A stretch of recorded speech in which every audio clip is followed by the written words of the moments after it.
السلام عليكم ورحمة الله وبركاته حبايبي ومتابعيني ولادي وبره مصر وجوه مصر. ازيكم اخباركم ايه؟ اللهم صل وسلم وبارك عليك يا حبيبي يا رسول الله. ده الاكل ده عندنا في البيت، عند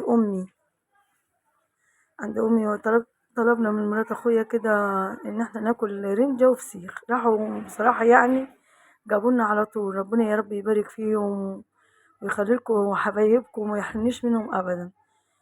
وراحت إسراء بنت أخويا اللي واقفة دي وفريدة نضفته على المطبخ كده. قلت لها صوري بقى يا إسراء الرنجة والفسيخ، لأن احنا ما جبناهوش والله ولا كلناه على العيد، والله ما جبناه ولا أكلناه، إن أنا ما عنديش حد بياكله غير أنا وآية بس في البيت. وهي ما شاء الله بتنضف الفسيخ. هما جابوا فسيخية واحدة بس على قدها هي وآية، لأن احنا ما خلاص كنا بناكل فسيخ واحنا صغيرين، من ساعة ما كبرنا ما بنقدرش ناكل فسيخ دلوقتي خلاص. كلنا رنجة معلش. ده عندهم في البيت عند بيتنا عند أمي. بتنضف الفسيخاية، بتوريكوا التنظيف، كل الناس بتنضف يا إسراء. منوريني ومشرفيني. أهلا بيكوا حبايبي، كل المتابعين وكل اللي بيحطولي لايك شكرا ليهم، لو إن مفيش مشاهدات بس زي بعض. هو فيديو صغير على فكرة يعني، بس أنا حبيت أعيشكوا الأجواء اللي احنا عشناها هناك في البلد. الفسيخ بقى ب300 بكام؟ ب270 جنيه. ليه بقى ما تعرفيش؟ محدش بياكله كتير يعني، لو انه عشق المصريين بس معظم الرجاله ما بتاكلوش. انا ما عنديش حد ياكله من الرجاله ولا الولاد ما بياكلوهوش.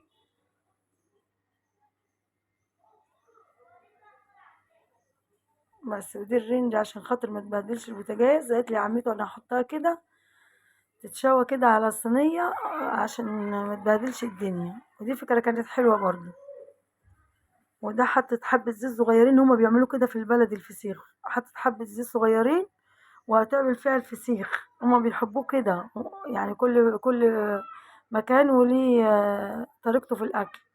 جات احنا بنحبه كده، يحطوه في نقطة زيت ويقلبوه كده ويحطوا عليه بقى ايه الليمون.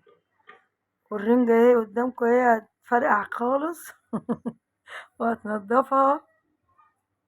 اه بصوا بس كده بيحطوه كده ويقلبوه كده.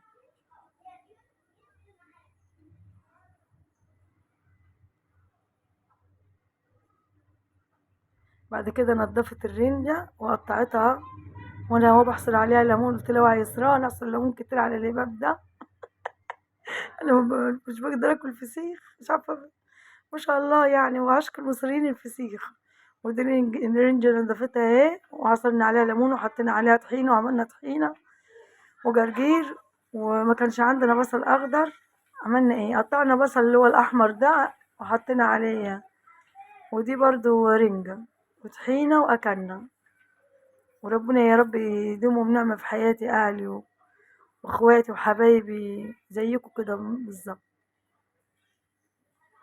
لا غرقنا طحينة بقى عشان نقدر ناكل، بس اكلنا بقى بصراحة اليوم ده.